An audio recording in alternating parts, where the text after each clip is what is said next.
उसी को आज कंटिन्यू करेंगे टॉपिक को। सप्लाई एंड इंटरप्रिटेशन में जो नेचुरल और क्यूबिक सप्लाई है वो हम कैसे अप्लाई कर सकते हैं।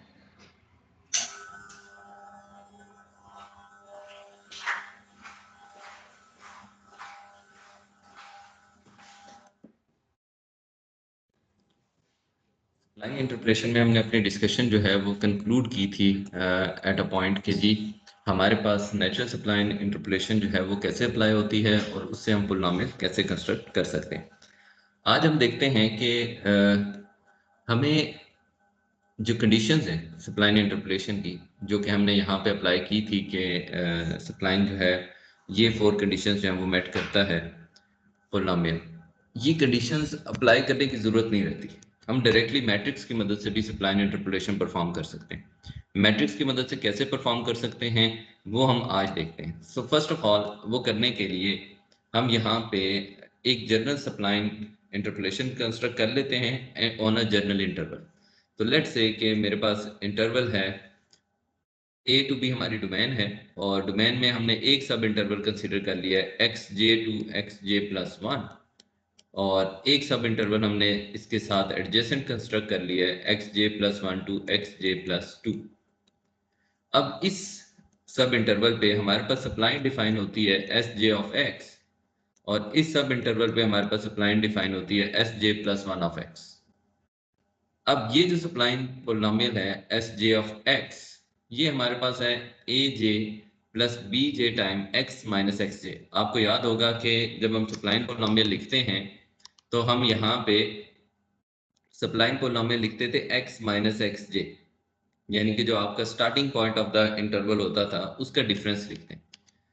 तो यहाँ पे आ जाएगा b J time x minus x J plus C J time x minus x j square plus D J time x minus x j cube.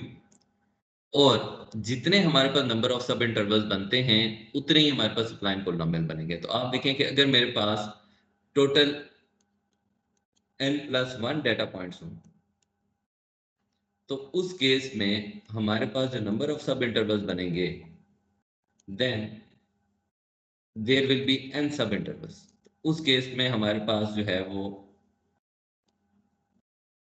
There will be n sub intervals. उस case में हमारे पास n sub intervals बनते हैं। अब आप देखें, इसका मतलब है कि n सब इंटरवल्स का मतलब है कि j 0 से लेके n माइनस वन तक जाएगा तो आपके पास टोटल नंबर ऑफ जो सप्लाइन पोलिनोमियल बन जाएंगे वो n बन जाएंगे, क्योंकि 1 से n माइनस वन तक आपके पास n minus one spline polynomial है, और 0 को ऐड कर लें तो n number of spline polynomials बन जाते हैं। अब ये एस जे ऑफ एक्स जो है ये हमारे पास इक्वल है a J plus B J time x minus x J plus C J time x minus x j whole square plus D J time x minus x j whole cube. तो हमारे पास total जो सब intervals आ रहे हैं वो n आ रहे हैं, और n ही सप्लाइंस हमारे पास डिफाइन होते हैं। अब इन n सप्लाइंस में हमारे पास जो अननोन क्वांटिटीज हैं वो क्या है, a b c and d।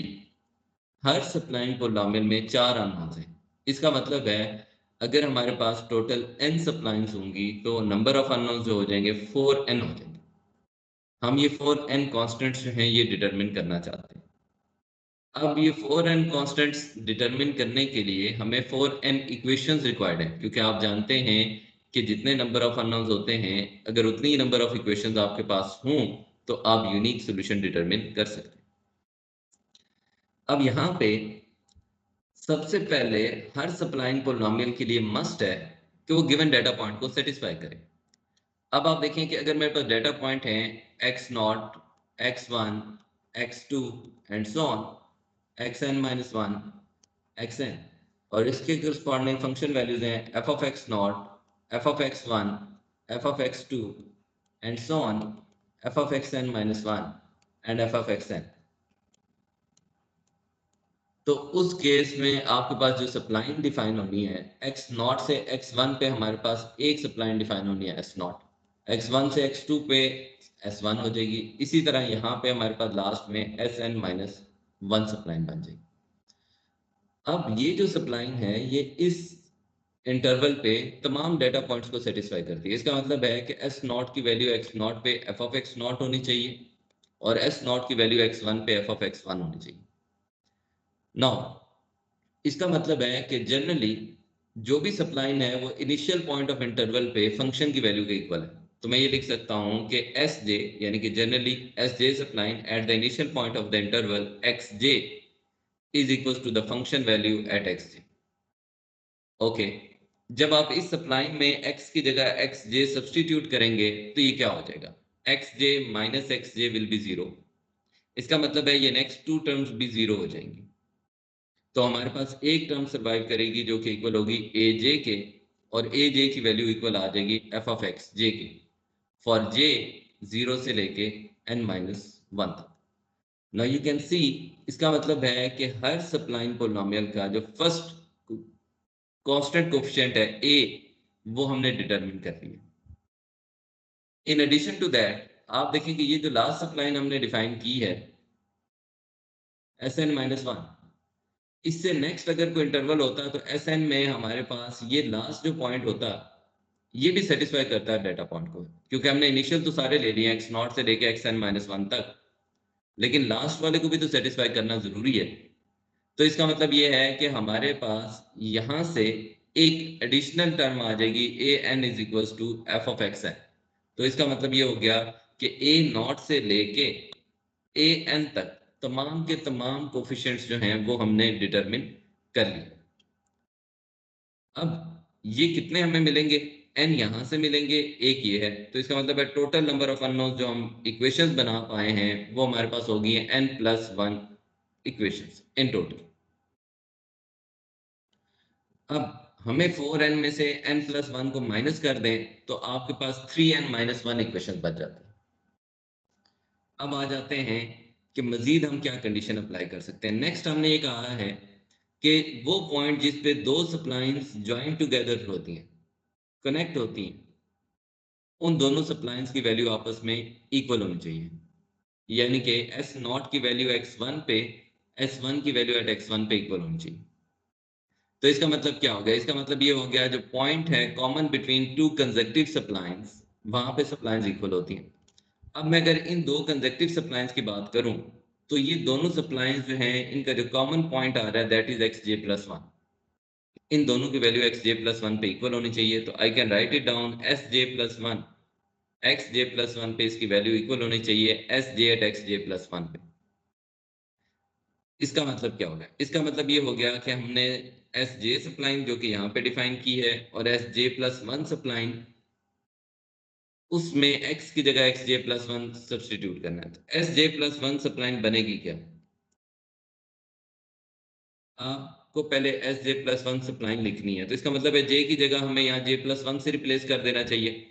तो ये इक्वल हो जाएगी a J plus one plus B J plus one times x minus x J plus one plus C J plus one times x minus x J plus one square plus D j plus one time x minus x J plus one cube. तो ये हमारे पास s j plus one की value बन जाती है। Sir जी बेटे। सर ये a n is equal to f of x n के आगे जो लिखा है एन प्लस वन इक्वेशन, ये क्या है? एन प्लस ये एस बेटा एन। हमारे पास टोटल यहाँ से हर सप्लाइन की वैल्यू एक्स जे पे एफ ऑफ एक्स जे के इक्वल होगी। तो ये जे की वेरिएशन है जीरो से लेके एन माइनस वन तक। तो जो total number of equation build होती हैं यानी कि a j is equal to f of x j, ये कितनी बनती हैं, ये जीरो से एन माइनस वन तक एन इक्वेशन बन रही हैं। और एक इक्वेशन आपके पास आ रही है a n is equal to f of x N. तो टोटल हमारे पास यहाँ से जो इक्वेशंस बिल्ड होगी वो होगी एन प्लस वन इक्वेशंस। हमें टोटल इक्वेशंस कितनी रिक्वायर्ड है, 4n, क्योंकि हम 4n कॉन्स्टेंट्स को डिटरमिन करना चाहते हैं। तो 4n इक्वेशंस हमें रिक्वायर्ड है। तो यहाँ से हम कितनी इक्वेशंस बना चुके हैं, n प्लस वन बना चुके हैं, बाकी अभी हमने कंस्ट्रक्ट करनी है। ठीक है क्लियर सर। हो? जी सर। ओके, अब आ जाते हैं कि जब आप x की जगह एक्स जे प्लस वन रिप्लेस करेंगे एस जे प्लस वन में तो क्या हो जाएगा। जब आप एक्स जे प्लस वन सब्सटीट्यूट करेंगे तो एक्स जे प्लस वन माइनस एक्स जे प्लस वन जीरो हो जाएगा। यहाँ पे ये नेक्स्ट टू टर्म भी जीरो हो जाएंगी। तो एक टर्म सरवाइव करेगी ए जे प्लस वन। तो यहाँ से आ गया ए जे प्लस वन। राइट साइड पे हमारे पास आ जाएगा जब आप एस जे में एक्स जे प्लस वन पुट करेंगे तो क्या हो जाएगा, यहां से आ जाएगा a J plus B J time x J plus one minus x J plus C J time x J plus one minus x j square plus D J time x J plus one minus x j cube. तो right side पे हमारे पास ये term आ गई। अब यहाँ पे आपके पास जो जे की वैल्यू है, दो सप्लाइंस इक्वल कहाँ पे हो सकती हैं, ऑब्वियसली पहला नोड भी आपको सब्ट्रैक्ट करना है और लास्ट भी सब्ट्रैक्ट करना है। तो एक्स नॉट और एक्स एन को निकाल देंगे दोनों को, तो आपके पास जे की वेरिएशन हो जाएगी 0 से n माइनस 2 तक। तो इसका मतलब है कि यहाँ से हमारे पास जो इक्वेशंस बिल्ड हो रही हैं वो हो रही हैं n माइनस 1 इक्वेशंस। तो इसका मतलब है कि आप इन दोनों को मिला के जो total number of unknowns determine कर सकते हैं n plus one plus n minus one, वो हो जाएगा 2n। तो 2n अननोन्स हम इन दो कंडीशंस की मदद से डिटरमिन कर सकते हैं। नो, ये जो टर्म है ये बार बार रिपीट होनी है, एक्स जे plus one minus x j. तो हमने इसको सिंपल करने के लिए आप देखें तो एक्स जे प्लस वन माइनस एक्स जे जो है ये लेंथ ऑफ द इंटरवल है। तो इसको हमने डिनोट कर दिया है एच जे से, which represents the length of the interval x J plus one to X जे। और जहां पे जे की जो वेरिएशन है वो 0 से लेके है n माइनस वन तक। So j varies from 0 to n minus one. तो ये हमारे पास एच जे की वैल्यू आ गई। अब इसको आप इस इक्वेशन में सब्सटीट्यूट कर दें। लेट से इसको मैं कह देता हूं that is asterisk equation. तो इसको आप यूज इन स्टेरिक। तो आप इसको स्टेरिक में सब्सटीट्यूट कर दें तो हमारे पास ये जो इक्वेशन है ये रिड्यूस हो जाएगी in this form, A J plus one is equal to A J plus B J time H J plus C J time H J square plus D J time H J cube, and where J varies from 0 to n minus one. अब next है, अभी हमने 2n unknowns determine किए हैं, still हमें 2n unknowns मजीद determine करने हैं। तो उसके लिए फिर हम नेक्स्ट कंडीशन यूज करते हैं कि जो कॉमन पॉइंट होता है बिटवीन टू कंसेक्टिव सप्लाइंस, वहां पे उनके डेरिवेटिव भी इक्वल होते हैं। तो जब आप एस जे का डेरिवेटिव लेंगे तो क्या हो जाएगा, जब आप एस जे का डेरिवेटिव लेंगे तो आपके पास आ जाएगा बी जे, यानी कि ये हमारे पास है एस जे, इसका अब हम डेरिवेटिव ले लेते हैं। तो एस जे ऑफ एक्स है हमारे पास a j time b j x minus x J plus C J time x minus x j square plus D J time x minus x j cube. तो यहाँ पे s j का जब आप derivative लेंगे एक्स की respect से तो क्या हो जाएगा, ए कांस्टेंट है डेरिवेटिव 0 हो जाएगा, बी जे आ जाएगा एक्स का डेरिवेटिव 1 हो जाएगा, एक्स जे का डेरिवेटिव 0 हो जाएगा, प्लस इसका जब आप डेरिवेटिव लेंगे पावर नीचे आ जाएगी 2cj time x minus x जे, और x का डेरिवेटिव 1 और xj का डेरिवेटिव 0। फिर आपके पास आ जाएगा 3dj time x minus x j का स्क्वायर। और मैं डबल डेरिवेटिव भी ले लेता हूँ साथ ही, because we will have to use it. तो b का डेरिवेटिव 0 हो जाएगा, 2cj बिकॉज x का डेरिवेटिव 1 हो जाएगा, plus 6dj time x minus x j. तो ये हमारे पास एस जे का डबल डेरिवेटिव आ जाएगा। अब यहाँ पे एस जे प्राइम और एस जे डबल प्राइम हमारे पास है कि कॉमन नोड पे डेरिवेटिव्स ऑफ द सप्लाइंस की वैल्यू इक्वल होनी चाहिए। तो एस जे प्लस वन का derivative at x J plus one should be equal to s j का derivative at x J plus one. तो आप देखें ये मैंने जे के लिए लिखा है, आप इन्हीं दोनों डेरिवेटिव्स को जे प्लस वन के लिए भी लिख सकते हैं। तो अगर आप जे प्लस वन के लिए करेंगे तो जस्ट ओनली डिफरेंस ये आ जाता है कि जे को जे प्लस वन से रिप्लेस कर दें। तो ये बन जाएगा बी जे प्लस वन टू सी जे plus one x minus x जे प्लस वन और 3dj plus one x minus x जे प्लस वन स्क्वेयर। सिमिलरली, और जब आप एस जे का डबल डेरिवेटिव लिखेंगे तो जे की जगह डबल डेरिवेटिव में जे प्लस वन कर दें, तो ये हमारे पास आ जाएगा 2cj plus one plus 6dj plus one x minus x जे प्लस वन, ये हो जाएगा। अब इन दोनों को आप इक्वेट करें, एस जे प्लस वन के फर्स्ट डेरिवेटिव को और एस जे के डेरिवेटिव को। तो जब आप इसमें एस जे प्लस वन में एक्स जे प्लस वन सब्सटीट्यूट करेंगे तो एक्स जे प्लस वन माइनस एक्स जे प्लस वन जीरो हो जाएगा, तो ये और नेक्स्ट टर्म जीरो हो जाएंगे। आपके पास बचेगा बी जे प्लस वन, बी जे प्लस वन, और एस जे में आप जब एक्स जे प्लस वन पुट करेंगे तो ये बन जाएगा x J plus one minus x j which is equals to h j. तो ये आ जाएगा बी जे प्लस टू सी जे इंटू एच जे plus three D j into h j. तो ये हमारे पास बन जाएगा बी जे प्लस टू सी J H J plus three D J H J square. फिर आप डबल डेरिवेटिव पे एक्स जे प्लस वन पे कंपेयर कर लें, तो जब आप डबल डेरिवेटिव में यहाँ पे एक्स जे प्लस वन पुट करेंगे एस जे प्लस वन में, तो अगेन ये डिफरेंस जीरो हो जाएगा। तो जो टर्म बचेगी वो हो जाएगी two C J plus one is equals to, जब आप एस जे के डबल डेरिवेटिव में एक्स जे प्लस वन पुट करेंगे तो ये बचेगा टू सी जे, और जब आप यहाँ पे एक्स जे प्लस वन पुट करेंगे तो ये एच जे के इक्वल आ जाएगा, तो plus six D J time H जे। यहाँ से आप टू से मल्टीप्लाई डिवाइड कर दें तो सी जे प्लस वन जो है वो सी जे plus three D J H j के इक्वल आ जाता है। ओके, अब आप देखें कि ये हमारे पास जे जो है वो जीरो से लेके एन माइनस वन तक जा रहा था, और यहाँ पे भी जे जीरो से लेके एन माइनस वन तक जा रहा था।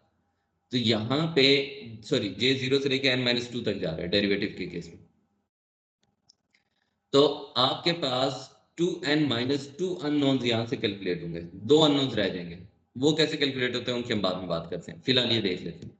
अब आप देखें कि हमारे पास एक सप्लाइन में चार चीजें अननोन होती हैं फॉर ईच जे वैल्यू के लिए, A B C and D.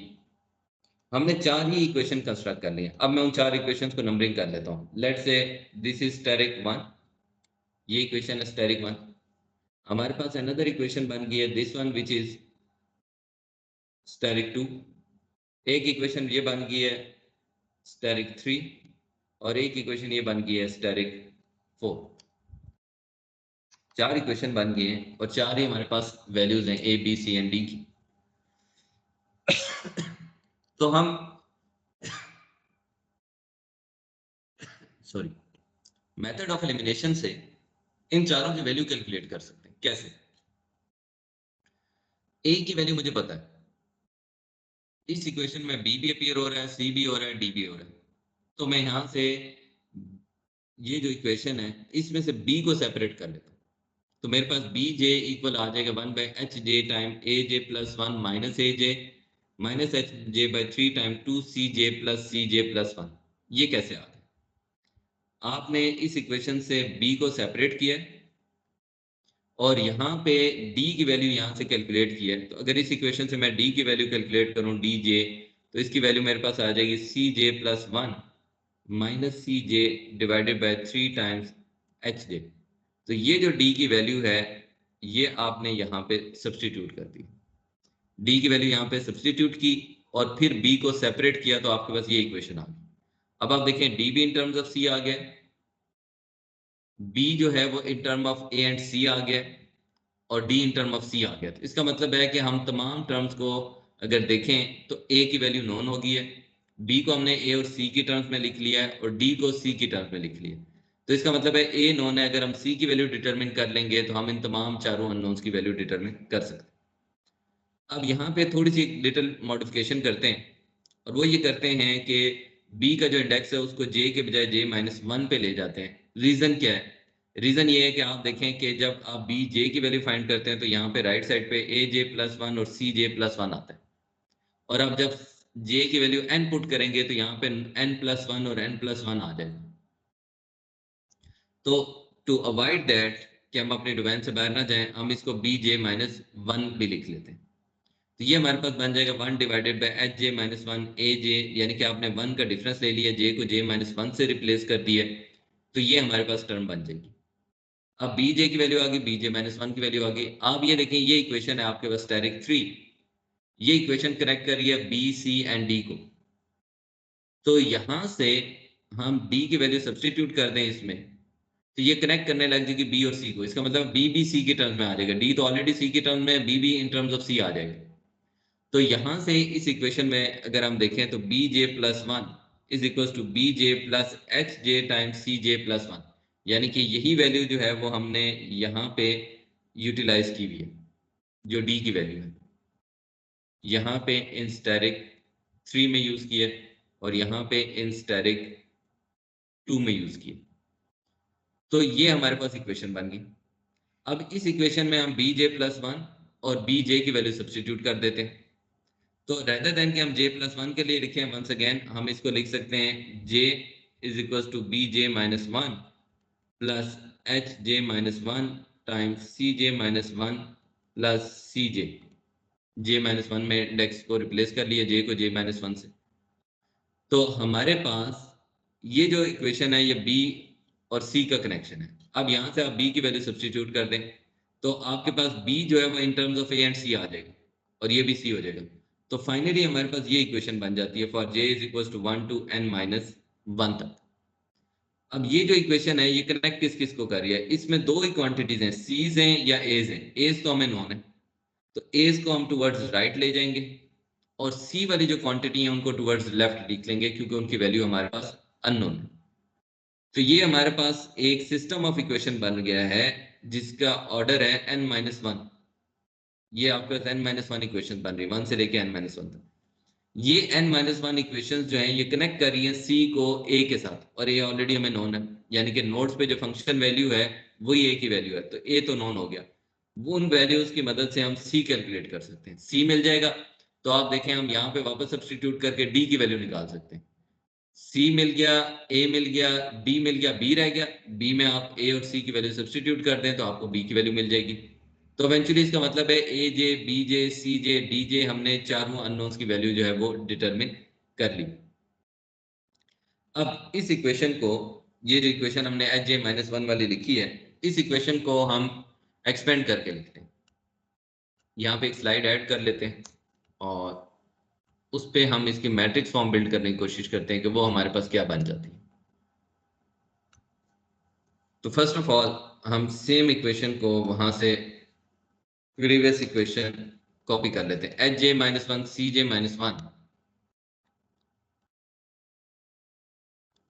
cj minus, sorry, that is minus 1 plus hj time cj minus 1 plus cj plus hj times cj plus 1 is equals to hj, sorry, 3 divided by hj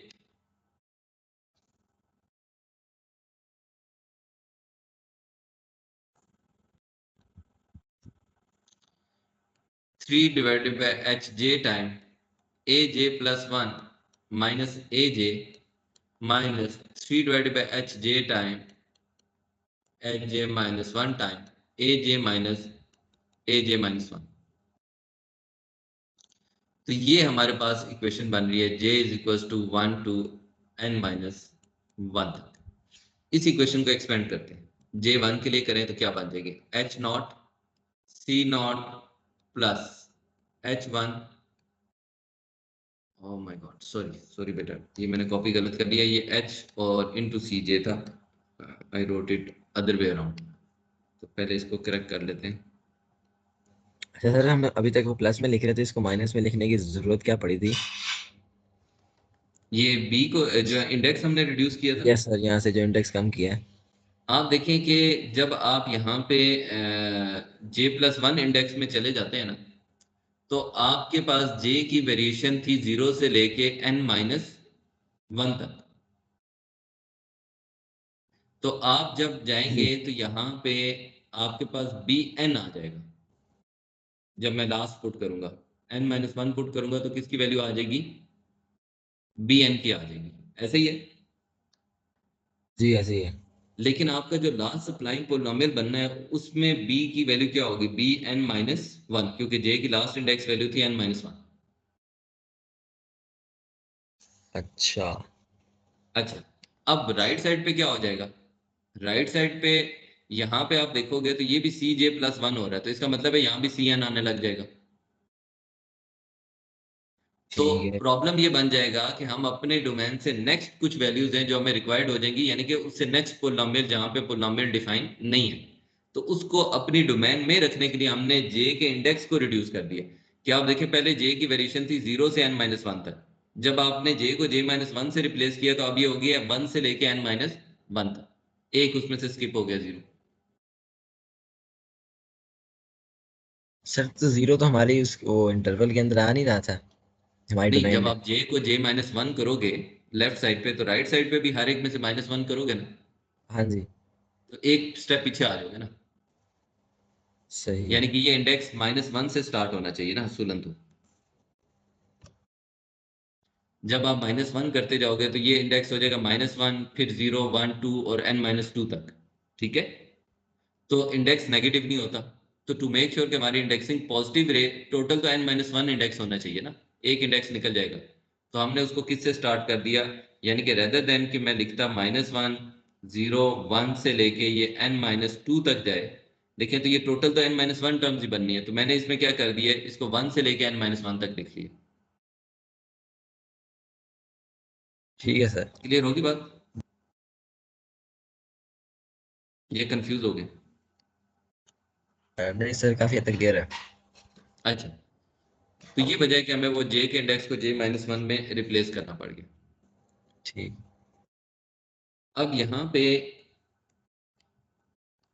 पे जो मैं लिख रहा था, sorry, ये था 2 times h-j-1 plus hj into cj।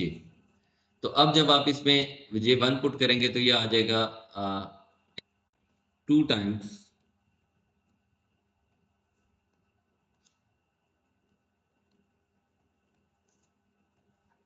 2 times h0 plus h1 into C1 plus H1 into C2 is equals to 3 divided by H1 into A2 minus A1 minus 3 divided by H0 into A1 minus A0।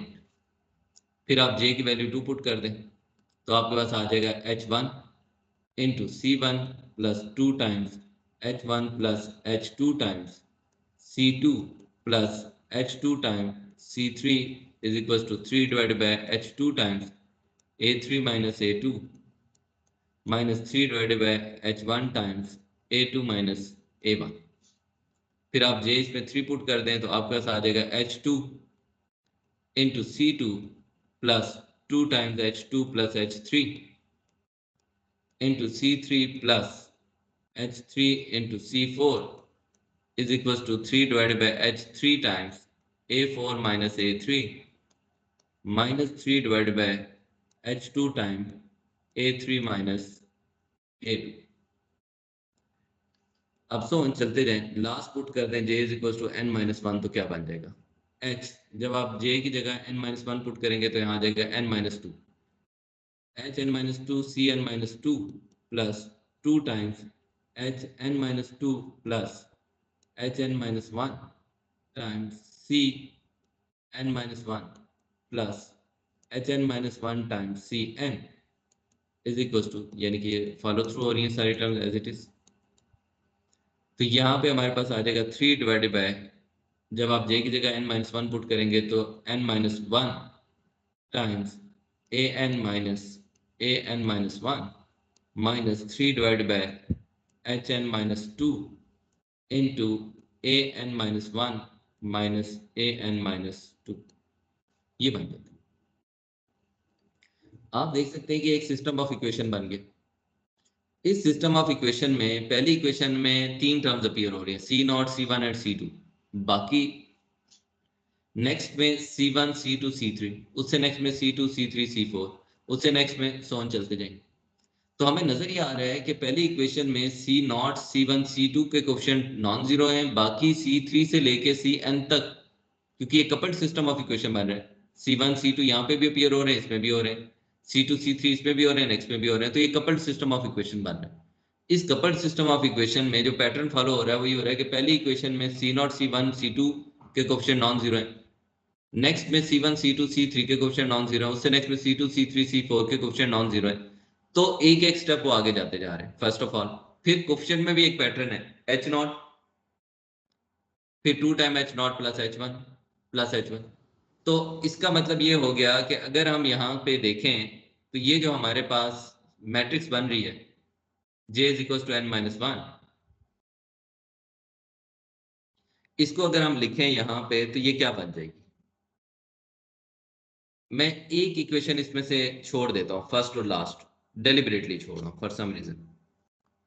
तो आपके पास जो coefficients आ रहे हैं वो क्या आ रहे हैं? C0, C1, C2, last आपके पास आ रहा है Cn। तो इस वेक्टर का ऑर्डर है n+1 क्रॉस 1, ये ऑर्डर ऑफ द वेक्टर बन रहा है राइट साइड पे हमारे पास कमेंट। आप देखें, आप लोग जानते हैं कि जो आपके पास कोफिशिएंट मैट्रिक्स होती है उसका फर्स्ट कॉलम जो होता है वो C0 के कोफिशिएंट है, नेक्स्ट कॉलम जो है वो C1 के कोफिशिएंट है, उससे नेक्स्ट कॉलम C2 के कोफिशिएंट एंड सो ऑन। तो C0 का जो कोफिशिएंट है वो पहले क्या आ रहा है? H0। C1 का कोफिशिएंट आ रहा है 2H0 प्लस H1। C2 का कोफिशिएंट आपके पास आ रहा है H1। फिर आपका नेक्स्ट कोफिशिएंट आ रहा है 0 0 and so on, 0 0 and 0, Cn तक तमाम 0 आ रहे हैं। फिर नेक्स्ट में आ जाए C1 का कोफिशिएंट H1, तो इसका मतलब है C0 का कोफिशिएंट 0 है, यहाँ पे आ जाएगा H1। फिर यहाँ पे आ जाएगा 2H1 प्लस H2। फिर C3 का कोफिशिएंट है H2 और बाकी तमाम कोफिशिएंट्स हैं 0 0 एंड 0। फिर नेक्स्ट पे आ जाए तो C0 C1 का कोफिशिएंट 0 है और C2 का कोफिशिएंट है H2। फिर हमारे पास C3 का कोफिशिएंट है 2 टाइम्स H2 प्लस H3। फिर आपके पास कोफिशिएंट है H3 और फिर नेक्स्ट सारे 0 हो रहे हैं। यही पैटर्न फॉलो थ्रू हो रहा है सर हमारे ये जो पास। नेक्स्ट ये जो जीरोस आ रहे हैं ये कहाँ से आ रहे हैं, ये कौन से जीरो है? ये जो आप एच देखिए बेटा, थ्री जो के पहली बाद इक्वेशन है C0 C1 C2 के कोफिशिएंट नॉन जीरो है, अगर मैं इसके साथ प्लस 0 C3 लिख लूं प्लस 0 C4 लिख लूं तो क्या इस इक्वेशन को कोई फर्क पड़ता है? No sir. नहीं। तो मैं बेसिकली इस इक्वेशन को एक सिस्टम ऑफ इक्वेशन में लिखना चाह रहा हूं। मैं आपको मिसाल दूं कि अगर आपको याद हो, आपका सिस्टम ऑफ इक्वेशन हो x1 plus x2 plus x3 is equal to 0, second equation है x1 minus x3 is equal to 0 और third equation x2 plus x4 is equal to 0। तो आप सेकेंड इक्वेशन में x2 का कोफिशिएंट क्या लिखते थे? सर हम यानी वैल्यू कि अगर सब्स्टिट्यूट मैट्रिक्स कर। में लिखते हैं तो आप इसको लिखते थे ना 1 1 1, हाँ हाँ फिर हाँ। 1 0 माइनस 1 एंड 0 जी 1, सर जी जी ठीक। ऐसे ही लिखते थे। जी जी। समझ गए? तो एग्जैक्टली यही काम हम यहाँ पे कर रहे हैं। सही।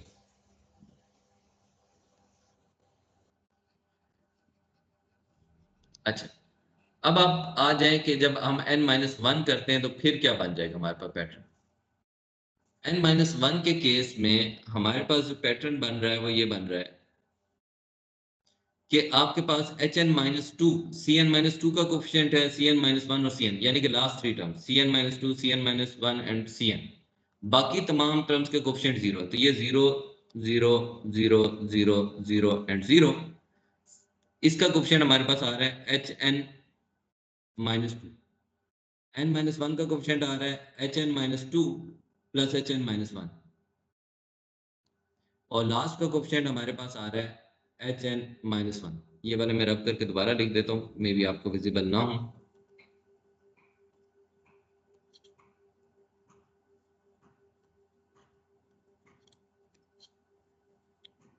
hn-2 एंड hn-1 और लास्ट आ गया hn-1। अब आप देखो कि यहाँ पे n+1 क्रॉस 1 का वेक्टर बन रहा है, तो इस मैट्रिक्स का ऑर्डर क्या होना चाहिए?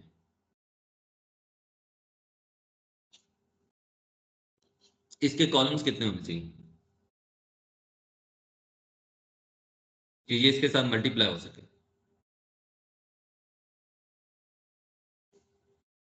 n+1।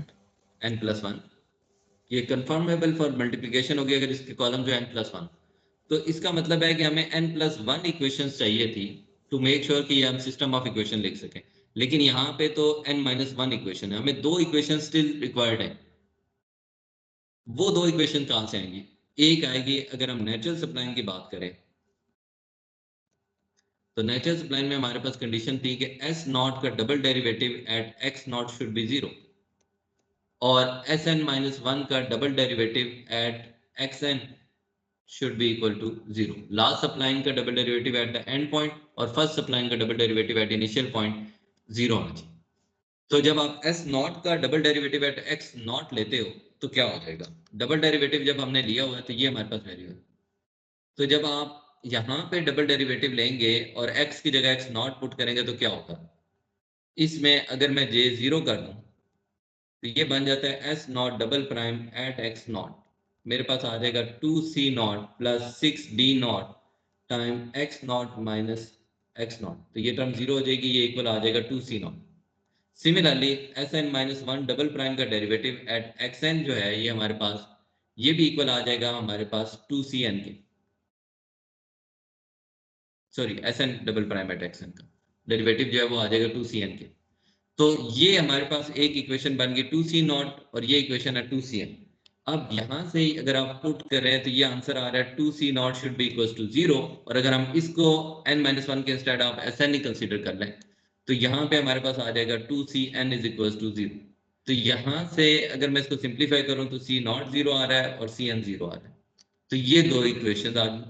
पहली इक्वेशन में सी नॉट का कोफिशिएंट 1 है, दूसरी में सी एन का कोफिशिएंट 1 है, बाकी तमाम कोफिशिएंट 0 है। तो इसका मतलब है सी नॉट को हम पहली दफा लिख लेते हैं 1 0 0 0 0 0 एंड सो ऑन 0 0 एंड 0। और लास्ट जो है उसमें हमारे पास बाकी तमाम कोफिशिएंट 0 हैं other than the last one which will be 1। C n का कोफिशिएंट 1 हो जाएगा। तो अब देखें, पहले इस मैट्रिक्स का ऑर्डर था n minus one cross n minus one, ये दो ऐड करने से इसका ऑर्डर हो गया n plus one cross n plus one. अब ये से मल्टीप्लाई हो सकती है। राइट साइड पे पहली इक्वेशन 2c नॉट में राइट साइड पे टर्म 0 है और लास्ट में भी राइट साइड पे टर्म 0 है। इन बिटवीन ये जो हमने लिखी है यही टर्म्स आ जाएंगी, इनको हम रेप्लिकेट कर लेते हैं। 3 divided bye h1 time a2 minus a1 minus 3 divided bye h not time a1 minus a not. 3 divided by h2 time a3 minus a2 minus 3 divided by h1 time a2 minus a1। So on आप चलते जाएंगे, second last term आपके पास आ जाएगी 3 divided by h n minus one time a n minus one and minus 3 divided by h n minus two time a n minus one minus a n minus two. तो ये हमारे पास system of equation बन गया। इस system of equation को मैं लिख सकता हूँ a x is equal to b. ये हमारे पास x वेक्टर बन जाएगा, this one will be x vector. ये हमारे पास b वेक्टर बन जाएगा और ये हमारे पास a मैट्रिक्स बन जाएगी। तो ये हमारे पास सर सिस्टम ऑफ इक्वेशन बन गई। जी बेटा,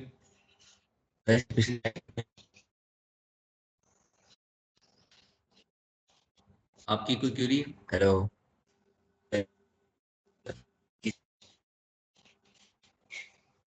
जी बेटा, कोई क्वेश्चन है तो आप पूछ सकते हैं। आपकी आवाज कुछ कट के आ रही है, I can't hear you properly. Please slide कीजिए। आवाज आ रही सर? जी बेटा, दोबारा बोलिएगा। प्लीज स्लाइड कीजिएगा। पिछली स्लाइड।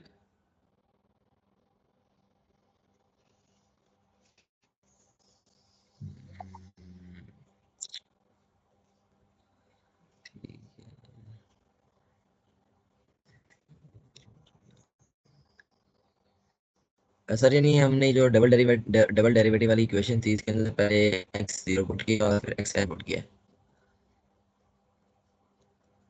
ठीक है। अह, अच्छा सर, तो ये एक्स और एक्स जे दोनों ही एक्स नॉट हमने लिखे हैं जो वो जीरो हो गया। ये जो x not minus x not है, एक्चुअली वो एक्स और एक्स जे को ही हमने यहाँ लिख दिया ना जीरो। तो एक्स एक्स जे की की जगह तो एक्स नॉट समझ में आता है, एक्स की जगह एक्स नॉट। एक्स की जगह जो हमने पुट करना था वो इनिशियल नोड पुट करना था x not, S not double prime at x not. बात क्लियर हुई है? तो x की जी जगह भी हमें किसको सब्स्टिट्यूट करना है? पहले नोड को। और पहला नोड क्या है? x नॉट है। अच्छा, ठीक ठीक ठीक हो गया। जी जी, ठीक है सर। और सर नेक्स्ट स्लाइड में ये जो हमने कोफिशिएंट की वैल्यू निकाल ली है डबल डेरिवेटिव के अंदर, ये यानी ये जो सी, ये 1 c naught is equal to 0 और 1 c n is equal to 0। Sir इसके बाद दोबारा बता देते हैं एक दफा। कि हमने इसमें ये सी नॉट वाली जो है इसको इक्वेशन नंबर 1 रख दी है पोजीशन में, और इसको लास्ट इक्वेशन पे रख दिया।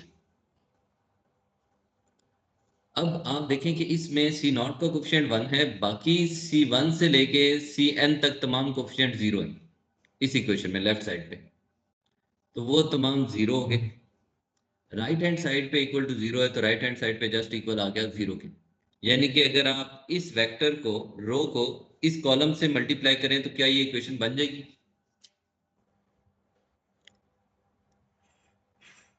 Will it be जी C naught is equals to 0? जी सर। इसी तरह लास्ट में हमारे पास आ जाएगा तमाम जीरोस हैं other than c n, c n का कोफिशिएंट 1 है। तो जब आप इस ठीक। लास्ट रो को इसके साथ मल्टीप्लाई करेंगे तो आंसर आएगा c n is equals to 0, तो वो भी सेटिस्फाई करने लग जाएगी। हम्म। सर ये 1 लिखने से पहले ये जीरोस तो हम पहले भी डाल चुके थे ना। ये नेचुरल सप्लाइन यूज करने से पहले जीरोस तो हमें पता चल गया था कि सारे जीरोस हैं, लेकिन ये ऐसे पहला जो पॉइंट है और लास्ट पॉइंट है उसका 1 जो हमने लिखी वैल्यू वो नहीं पता थी। ऐसे ही। बेसिकली आपको इस इक्वेशन को मैट्रिक्स में कन्वर्ट करना है ना, तो उसको हमने अकॉर्डिंगली कन्वर्ट कर लिया कि सी नॉट का कोफिशिएंट 1 है, बाकी तमाम जीरोस हैं। हम्म। ठीक है सर। ठीक हो गया, तो ये हमारे पास मैट्रिक्स बन गई। अब आप देखें जब हमने ये मैट्रिक्स बना लिया है, ये मैट्रिक्स बन गई हमारे पास सिस्टम ऑफ इक्वेशन। इससे हमारे पास यानी कि हमारे पास पोलिनोमियल्स हों एस नॉट से लेके एस एन माइनस वन तक on the interval x naught to x N, तो सेटिस्फाइंग द कंडीशन के इनिशियल नोड पे और एंड नोड पे, यानी कि ए और बी एक्स नॉट और एक्स एन पे डबल डेरिवेटिव जो इक्वल टू 0 है, तो हमारे पास ये सिस्टम ऑफ इक्वेशन बनता है। और उस सिस्टम ऑफ इक्वेशन को हम मैट्रिक्स फॉर्म में ऐसे लिख सकते हैं। अब यहाँ पे इस सिस्टम ऑफ इक्वेशन को लिखने के लिए हमें क्या क्या रिक्वायर्ड है? हमें रिक्वायर्ड है value of h naught, h one, h two and so on, h n minus one. H किसको रिप्रेजेंट करता है? लेंथ ऑफ द इंटरवल को रिप्रेजेंट करता है। तो इसका मतलब है कि आपको ये पता होना चाहिए कि डाटा पॉइंट्स किस तरह स्पेस्ड है। तो डेफिनेटली ये इन्फॉर्मेशन हमें गिवन है। जब डाटा पॉइंट्स हमें गिवन है तो दो कंसेक्टिव डाटा पॉइंट्स के दरमियान जो डिफरेंस है वो हमें लेंथ ऑफ द इंटरवल बता रहा है, वो हमें पता है। तो ए मैट्रिक्स हम लिख सकते हैं। ये हमारे पास अननोन है सी नॉट से लेके सी एन तक। राइट साइड पे ए की वैल्यूज है a two, a one, a naught, a n minus one. तो आप जानते हैं कि हमने ये बात तो पहले ही लिख ली है कि ए जे जो है वो एक्चुअली इक्वल है फंक्शन की वैल्यू एफ ऑफ एक्स जे के, और इसमें जे जो है वो हमारे पास 0 से लेके एन तक चला जाता है। तो इन तमाम के लिए होल्ड करता है। तो इसका मतलब है राइट हैंड साइड पे जितनी वैल्यूज हैं ये भी हमें नोन है। तो राइट हैंड साइड नोन है, कोफिशिएंट मैट्रिक्स नोन है, तो क्या हम एक्स वेक्टर की वैल्यू फाइंड कर सकते हैं? आपने सिस्टम ऑफ इक्वेशन को सॉल्व करना सीखा है ना लीनियर अलजेब्रा में? Yes sir. तो हम लोग इसको सॉल्व कर सकते हैं। अब यहाँ से आ जाते हैं एक एग्जांपल को कि हम फिर नेचुरल सप्लाइन रेदर देन कि हम कंडीशंस अप्लाई करें, हम डायरेक्टली मैट्रिक्स लिख सकते हैं। तो लेट्स से कि हम यहाँ पे अनदर स्लाइड ऐड कर लेते हैं,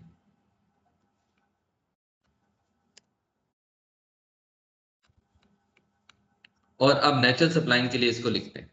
तो सबसे पहले मैं अपने डेटा पॉइंट्स जो हैं उनको टेबल की फॉर्म में लिख लेता हूँ, because that gives me more clarity about my problem. तो यहाँ पे x की वैल्यू है जी x not, x1, x2 and x3। तो हमारे पास वैल्यूज हैं 0, 1, 2 एंड 3। और f ऑफ x की हमारे पास वैल्यूज आ रही हैं कोरस्पॉन्डिंगली इसके 1, e, e square and e cube. तो ये हमारे पास डेटा का टेबल बन गया। This is what we have, x की values and f of x की वैल्यूज। अब इस पे कितने सप्लाइन पोलिनोमियल डिफाइन होने चाहिए? How many spline polynomial should we define?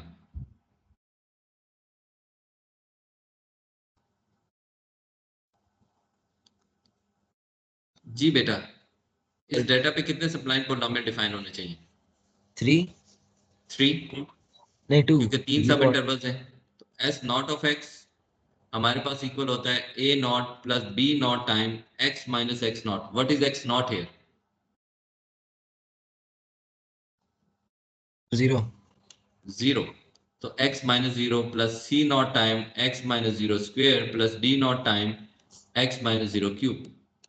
तो ये हमारे पास आ गया और x बिलोंग कर रहा है ऑन द इंटरवल 0 to 1। फिर s1 ऑफ x आ जाएगा second spline a1 plus b1 time x minus x1। What is x1 है? सर ई नहीं 1 ये x की वैल्यूज है, x 0 1 2 3, तो सर x1 जो है 1 हो जाएगा।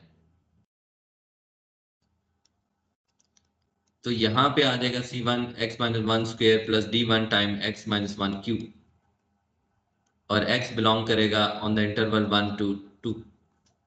फिर आप आ जाएंगे s2 of x। s2 of x हमारे पास आ जाएगा a2 plus b2 time x minus x2। What is x2 here, which is 2, x minus 2 plus c2 time x minus 2 square plus d2 time x minus 2 cube.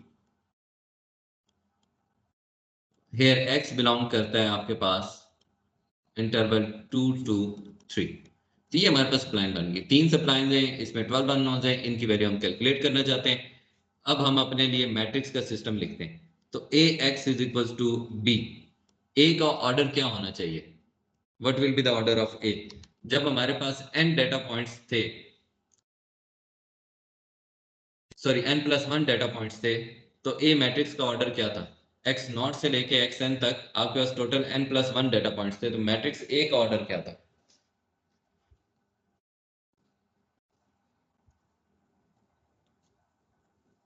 What was the order of the matrix A?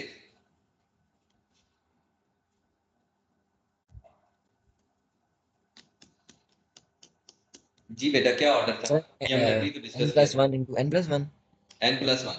तो यहाँ पे क्या order होगा matrix का फिर? n plus sir 4 4। n की value आपके पास आ रही है 3, 0 1 2 एंड 3। तो इसका मतलब है कि यहाँ पे हमारे पास जो ए मैट्रिक्स है उसका ऑर्डर है 4 क्रॉस 4। तो हमें ए मैट्रिक्स लिखनी है जी 4 क्रॉस 4 ऑर्डर की। तो सबसे पहले हम ए मैट्रिक्स लिख लेते हैं 4 क्रॉस 4 ऑर्डर की। ओके, यहाँ पे हमारे पास आ जाएंगे, ऑब्वियसली ये 4 क्रॉस 1 बन जाएगा, तो सी not C1 C2 C3 Cn तक आ गए और राइट साइड पे भी हमारे पास कुछ आ गया। अब यहाँ पे हमारे पास पहली इक्वेशन थी कि सी नॉट का कोफिशिएंट 1 था, बाकी कोफिशिएंट 0 थे, तो 1 0 0 0 हो गया। नेक्स्ट में सी नॉट का कोफिशिएंट था h नॉट, फिर था 2h नॉट प्लस h1, फिर था h1 और 0, फिर ये 0 था h1 2h1 प्लस h2 और फिर था h2 और लास्ट में हमारे पास था 0 0 और c3 का कोफिशिएंट 1। राइट साइड पे आ जाएं, पहली इक्वेशन 0 थी, लास्ट 0 थी। सेकेंड इक्वेशन हमारे पास बन जाती है 3 divided bye I think it was h1। तो 3 divided bye h1 time a2 minus a1 minus 3 divided bye h not time a1 minus a not divided by 3 divided bye h2 time a3 minus a2 minus 3 divided bye h1 times a1 minus a sorry a2 minus a1। तो ये हमारे पास 4 cross 4 का system of equation बन गया। यहाँ पे इस system में हमें क्या क्या वैल्यूज रिक्वायर्ड है? h नॉट h1 h2, ये 3 वैल्यूज रिक्वायर्ड है, h not h1 and h2, ये 3 वैल्यूज रिक्वायर्ड है। फिर हमें राइट साइड पे वैल्यूज रिक्वायर्ड है a not a1 a2 a3, a not a1 a2 a3, ये वैल्यूज रिक्वायर्ड है। अब बता सकते हैं कि आप h नॉट की वैल्यू यहाँ पे क्या है?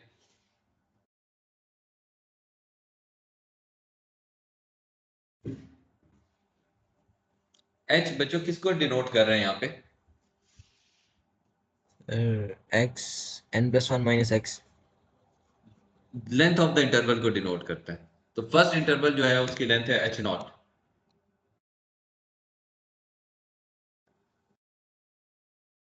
Sir 1 minus 0। तो 1 माइनस 0 हमारे पास इक्वल आ रही है 1 के। फिर आपके पास h1 है 2 माइनस 1, तो ये भी आ रही है 1 के। फिर है आपके पास 3 - 2 ये भी इक्वल आ रही है 1 के, तो H1 H0 H2 तीनों की वैल्यू 1 आ गई। A0 किसके इक्वल था?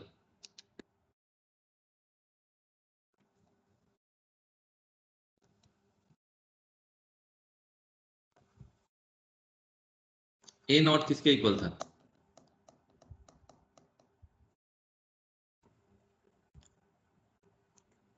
हम प्रीवियस स्लाइड पे 0 चले जाते हैं। 1 A0 हमारे पास इक्वल था f of x0 के, तो f of x0 की वैल्यू है हमारे पास 1, तो इसका मतलब है A0 की वैल्यू आ गई 1। A1 इक्वल है f of x1, A2 equal है f of x2, A3 equal है f of x3। तो यहाँ से A0 की वैल्यू हमारे पास आ गई 1, A1 की वैल्यू हमारे पास आ गई e, A2 की वैल्यू हमारे पास आ गई e स्क्वायर, A3 की वैल्यू हमारे पास आ गई e क्यूब। तो हम इसमें सब्स्टिट्यूट कर देते हैं। अब ये हमें वैल्यूज मिल गई, हम इस इक्वेशन को सिस्टम ऑफ इक्वेशन लिख सकते हैं। 1 0 0 0 H0 1 है, सॉरी इट इज 1 नॉट 0।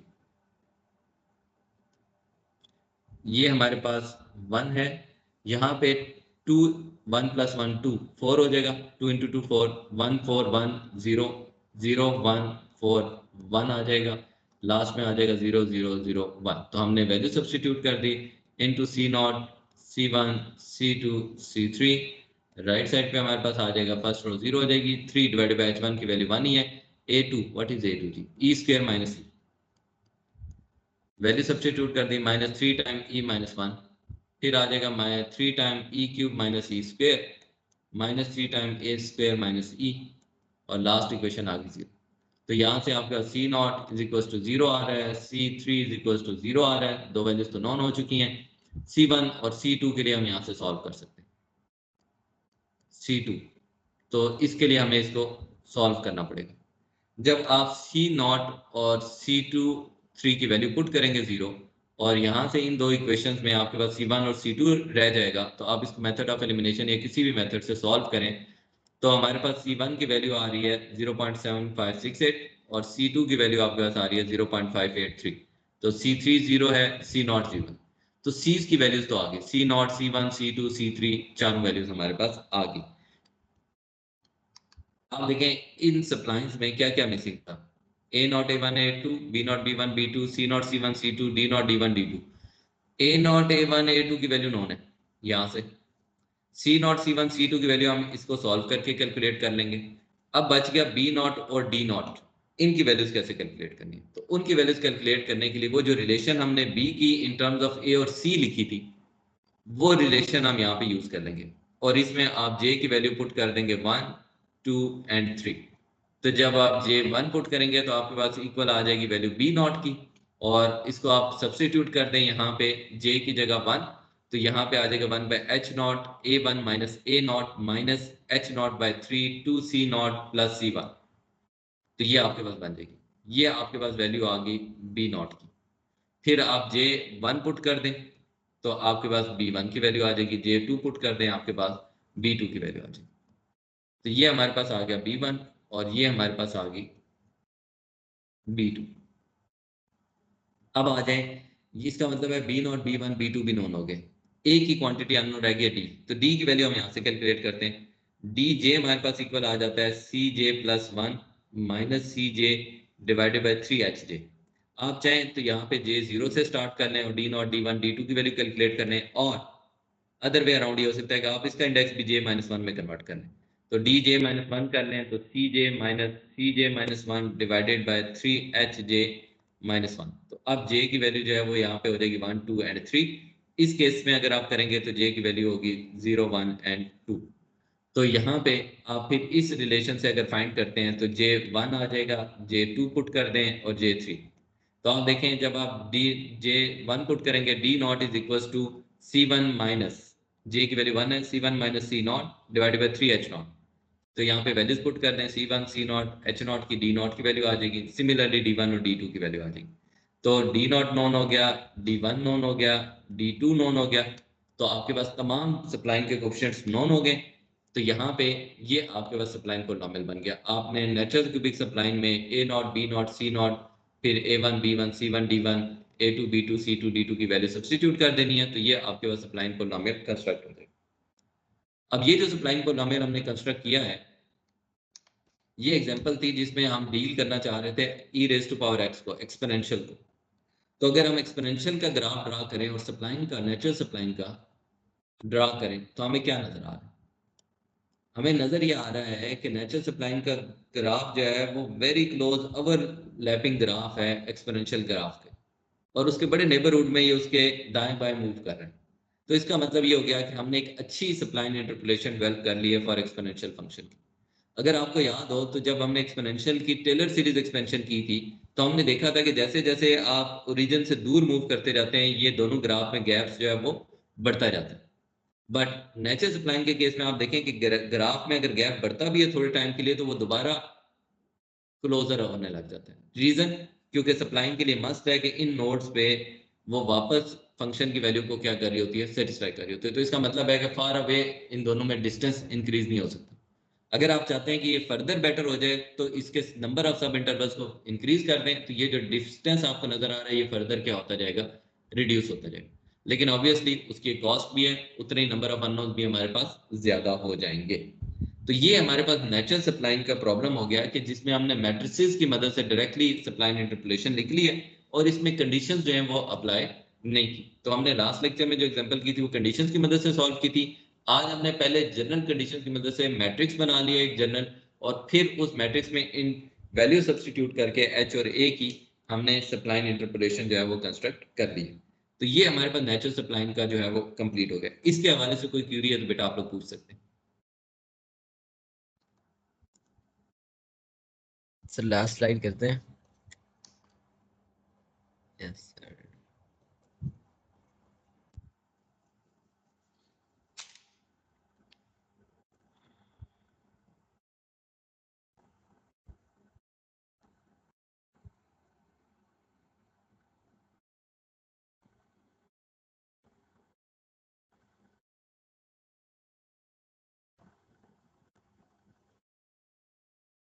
ठीक है सर, थैंक यू। अच्छा, अब आ जाते हैं क्लैम्प्ड सप्लाइन पे। नेचुरल सप्लाइन और क्लैम्प्ड सप्लाइन में हमने डिफरेंस देखा था कि नेचुरल सप्लाइन में हमें एंड पॉइंट्स पे double derivative equal to 0 known होते, जबकि क्लैम्प्ड सप्लाइन के केस में हमारे पास जो एंड पॉइंट्स हैं उन पे डेरिवेटिव जो है वो इक्वल टू 1 होते हैं। अब अगर हम क्लैम्प्ड सप्लाइन की कंडीशन यूज करेंगे, तो उस केस में हमारे पास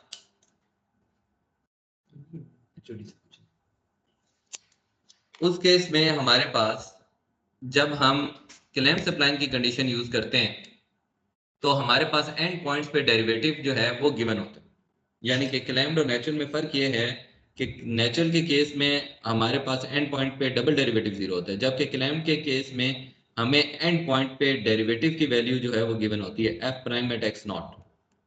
और इसी तरह आपके पास लास्ट एंड पॉइंट पे भी आपका डेरिवेटिव की वैल्यू गिवन होती है कि s n prime at x n जो है ये हमारे पास इक्वल होता है एफ ऑफ एक्स एन के। तो ये जो दो इंफॉर्मेशन है ये एडिशनल गिवन है कि आपको एंड पॉइंट्स पे चेंज का बिहेवियर भी पता है कि फंक्शन में क्या चेंज आ रही है। तो अब क्या कर सकते हैं उस केस में, जो हमारी सप्लाइन पॉलिनोमियल है वो तो वैसे ही डिफाइन होगी जैसी ऑलरेडी हम डिफाइन करते हैं। ओनली वो जो लास्ट टू कंडीशंस हैं वो हमारे पास double derivative at x naught equal to 0 खत्म हो जाएगा, उसकी जगह हम ये वाली कंडीशन यूज करके टू अननोन्स को डिटरमिन कर सकते हैं। तो सबसे पहले लेट से ये डेटा पॉइंट है, इसको टेबल की फॉर्म में लिख लेते हैं। तो हमारे पास टेबल बन जाएगा x and f of x 1 2 2 3 and 3 5। तो हमारे पास ये आ गया x नॉट, ये आ गया x1, ये आ गया x2। तो इस केस में आप देखें हमारे पास दो सब इंटरवल्स बन रहे हैं, तो हमारे पास दो ही सप्लाइन डिफाइन होंगे s नॉट एंड s1। हम लिख लेते हैं s नॉट हमारे पास आ गई a naught plus b not time x minus x not. तो x नॉट की वैल्यू यहाँ पे हमारे पास 1, तो x minus 1 c naught time x minus 1 square d not time x minus 1 cube. फिर s1 सप्लाइन, इसमें x जो है वो हमारे पास लाई करेगा बिटवीन टू सॉरी 1 एंड 2। फिर हम आपके पास आ जाएगी a1 plus b1 time x minus x1 square x minus x1 cube. तो यहाँ पे x आपके पास बिलोंग करेगा 2 2 3। तो ये हमने सप्लाई डिफाइन कर ली एज यूजुअल। इसमें हमारे पास 8 अननोन्स है जिनकी वैल्यू हम डिटरमिन करना चाहते हैं। तो अब इन 8 अननोन्स के लिए हम क्या कर सकते हैं? First of all we start with once again, अब हम यहाँ पे सोल्यूशन परफॉर्म करते हैं। तो मैं अज्यूम कर लेता हूँ कि s naught at x not जो है वो एफ ऑफ एक्स नॉट के इक्वल होना चाहिए। Similarly S1 at x1 f of x1 के इक्वल होना चाहिए। इसके साथ हमारे पास S0 एट x1 ये भी f of x1 के इक्वल होना चाहिए। एंड सिमिलरली हम लिख सकते हैं कि S1 एट x2 जो है वो f of x2 के इक्वल होना चाहिए। तो ये चार कंडीशन हमारे पास आ गई, इनको अप्लाई करते हैं। जब आप कहते हैं कि S0 एट x0 इक्वल हो f of x0 के, तो इसका मतलब क्या होगा? इसका मतलब है कि आप x नॉट की जगह पुट कर रहे हैं उसकी value which is equal to 1, s naught at 1 is equal to f at 1। तो आप s नॉट में 1 पुट करेंगे तो क्या होगा? 1 माइनस 1 विल बी 0। ये टर्म भी 0 हो जाएगी, ये भी 0 हो जाएगी, तो बच जाएगा a नॉट। तो a नॉट की वैल्यू इक्वल आ जाएगी f ऑफ x नॉट के, जो कि हमारे पास इक्वल है 2 के। तो a नॉट की वैल्यू हमारे पास आ गई 2। अब आ जाते हैं s1 at x1 is equal to f of x1। तो जब आप ये करेंगे तो यहाँ से हमारे पास x1 की वैल्यू जो है वो इक्वल है 2 के। तो ये s1 जो at 2 is equal to f sir at 2। जी बेटा, ये जो चार वैल्यूज हमने निकाली s naught s one s, ये जो चार ऊपर लिखी हैं, ये वो पहली कंडीशन से आई हैं।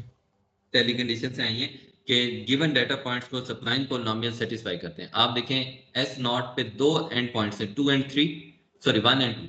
तो एस नॉट के लिए मस्ट है कि इन दोनों पॉइंट्स पे फंक्शन की वैल्यू को सेटिस्फाई करे। सिमिलरली एस वन के लिए मस्ट है कि इन दोनों पॉइंट्स पे फंक्शन की वैल्यू को सेटिस्फाई करे। ठीक है सर। तो ये एक, अब जब आप S1 में 2 पुट करेंगे तो क्या होगा? x की जगह 2 पुट करें तो 2 माइनस 2 0 हो जाएगा। तो ये नेक्स्ट टू टर्म्स भी 0 हो जाएंगी। आपके पास वैल्यू आ जाएगी a1 is equal to f at 2, और f एट 2 की वैल्यू है हमारे पास 3, तो a1 की वैल्यू हमारे पास आ जाएगी 3। ये आ गई। अब आ जाए नेक्स्ट कंडीशन पे, s naught at x1 is equal to f of x1। तो s नॉट में x1 पुट करने का मतलब ये है कि हम s नॉट में x की जगह वैल्यू पुट कर रहे हैं 2, और वो इक्वल होनी चाहिए f ऑफ 2 के। तो यहां से हमारे पास जो है वो बन जाएगा, एस नॉट में 2 पुट कर दें तो ये हो जाएगा 2 माइनस 1 विल बी 1। तो इसका मतलब है ये हो जाएगा a naught plus b naught plus c naught plus d naught is equal to f of 2, और f ऑफ 2 पे हमारे पास वैल्यू है 3। तो ये आपके पास अनदर इक्वेशन बन जाएगी। इसके बाद आपके पास अनदर इक्वेशन है s1 at 3 is equal to f at 3।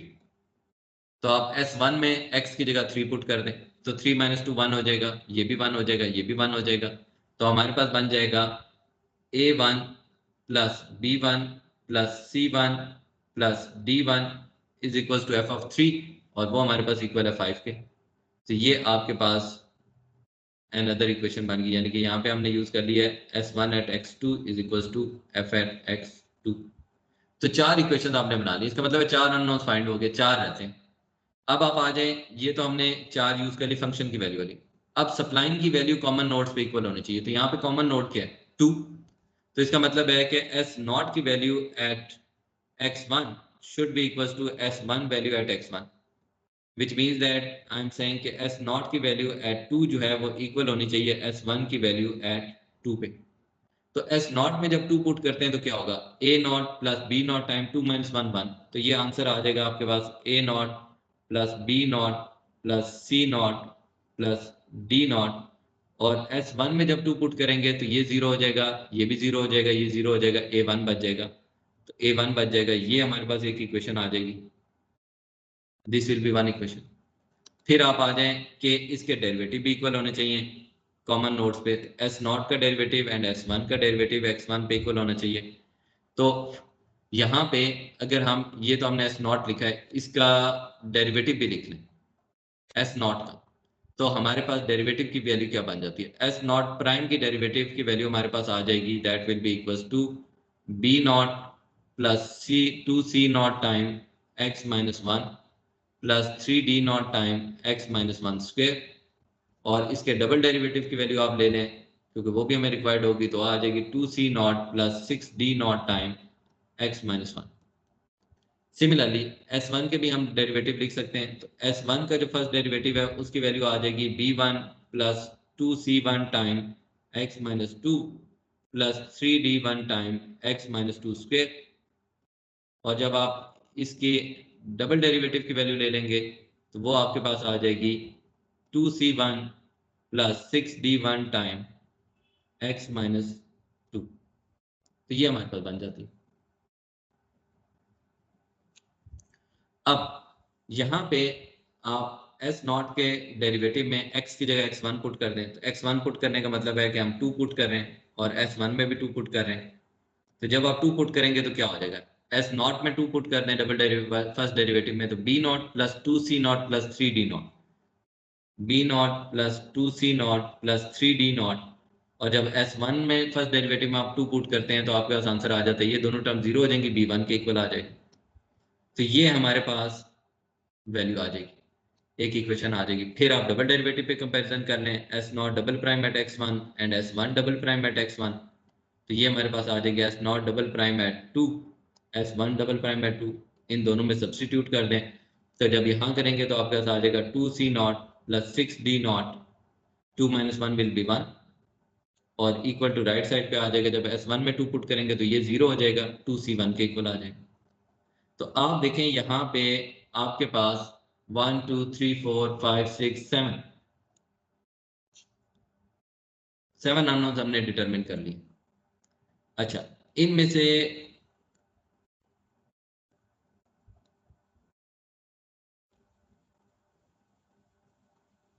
Okay, तो हमें 8 अननोन्स टोटल डिटरमिन करने हैं। एक कंडीशन हमें और रिक्वायर्ड है। एक कंडीशन ये जो हम यहाँ पे यूज कर रहे हैं ना, s1 at 3 is equals to f of 3, इनमें से एक कंडीशन जो है वो आप देखेंगे कि वो बेसिकली रेप्लिकेट हो जाती है, a naught plus b naught plus c, यानी कि एक इक्वेशन हमने ट्वाइस लिखी हुई है इनमें से। तो हमें दो कंडीशन बेसिकली अप्लाई करनी होती हैं एंड पॉइंट्स पे। पहली कंडीशन है हमारे पास कि एस नॉट का डेरिवेटिव इनिशियल पॉइंट 2 पे वो हमें गिवन है, सॉरी इनिशियल पॉइंट 1 पे, इनिशियल पॉइंट 1 पे हमें डेरिवेटिव की वैल्यू गिवन है जो कि सर इक्वल है एस नॉट का डेरिवेटिव एट 1 इक्वल है 2 के। तो ये हमारे पास 1 पे डेरिवेटिव इक्वल है 2 के। एस नॉट के डेरिवेटिव में जब आप x की जगह 1 पुट करेंगे तो क्या हो जाएगा, b naught plus 2c not into 0 3d not into 0। तो यहाँ से आ जाएगा b नॉट की वैल्यू हमारे पास आ जाएगी 2। तो ये एक इक्वेशन बन जाएगी। फिर आपके पास था कि एंड पॉइंट पे s prime at 3 equal to 1, तो यहाँ पे हमारे पास s1 का डेरिवेटिव एट 3 जो है वो भी इक्वल है 1 के। तो आप s1 में x की जगह 3 पुट कर दें तो ये बन जाएगा b1 plus 2c1 plus 3d1 is equals to 1। तो एक आपके पास इक्वेशन ये आ रही है। अब आप देखें आपके पास 8 अननोन्स हैं, उसके लिए आपके पास 9 इक्वेशंस हैं। वन ऑफ द इक्वेशन जो मैंने आपसे कहा है कि वो रिपीट हो रही है, may be you can see it later, कि एक इक्वेशन जो है वो इसमें से रिपीट हो रही होती है। तो ये हमारे पास 8 के 8 अननोन्स को सॉल्व करने के लिए हमने इक्वेशन बना ली है। ए नॉट a1 की वैल्यू डायरेक्टली मिल गई है, बी नॉट की वैल्यू डायरेक्टली मिल गई है। बाकी तमाम इक्वेशन को हम सॉल्व करके ए बी सी डी इन तमाम की वैल्यूज जो है वो फाइंड कर सकते हैं बाय सॉल्विंग द इक्वेशन। जब आप सॉल्व कर लेंगे तो आपके पास जो सप्लाइंग पोलिनोमियल बन जाएगा उसमें आप A not B not C not D not की वैल्यू पुट कर दें, तो ये हमारे पास आ जाएगा A not B not C not D not, और similarly A one B one C one and D one. तो ये वैल्यूज यहाँ पे पुट कर देंगे तो आपका जो क्लैम्ड सप्लाइंग पोलिनोमियल है वो कंस्ट्रक्ट हो जाएगा। इससे रिलेटेड बेटा आपकी कोई क्यूरी है तो आप लोग पूछ सकते हैं। जी सर। सर आवाज आ रही है? जी बेटा आ रही है। सर इस सवाल में हमने फर्स्ट कंडीशन यूज की और सेकंड कंडीशन हमने यूज नहीं की, ऐसा ही है? कौन सी फर्स्ट आप कह रहे हो, डेरिवेटिव वाली एंड पॉइंट पे? सर पहली कंडीशन तो वो ये एंड पॉइंट्स वाली थी ना, कि वो सप्लाई में आपका एंड पॉइंट्स के इक्वल होता है, वो तो हमने इस्तेमाल यानी की कि ना, फंक्शन शुरू की में भी वैल्यू को निकाली। सेटिस्फाई कर रहा होता है, डाटा को हाँ जी, सेटिस्फाई कर रहा होता है। ये हमने पहली वाली कंडीशन यूज की। सर दूसरी कंडीशन वो के पिछली नेक्स्ट वैल्यू यानी एक इंटरवल की सेकंड वैल्यू दूसरे की पहली वैल्यू के इक्वल है। तो कर लिए, ये देखें यहाँ पे आ जाए, ये जो s naught at x one, s one at x one लिया, ये ले ली ना, ठीक यानी ठीक कि ठीक। जो कॉमन नोड्स होते हैं उस पे दोनों सप्लाइन की वैल्यू इक्वल होती है। हाँ, हाँ, हाँ, ठीक है सर। और फिर फर्स्ट डेरिवेटिव वाली भी कर ली, सेकंड डेरिवेटिव वाली भी कर ली, और उसके बाद क्लैम्प्ड वाली कंडीशन कर ली। ठीक है सर। ठीक हो गया जी बेटा। किसी और स्टूडेंट की कोई क्यूरी है तो आप लोग पूछ सकते हैं।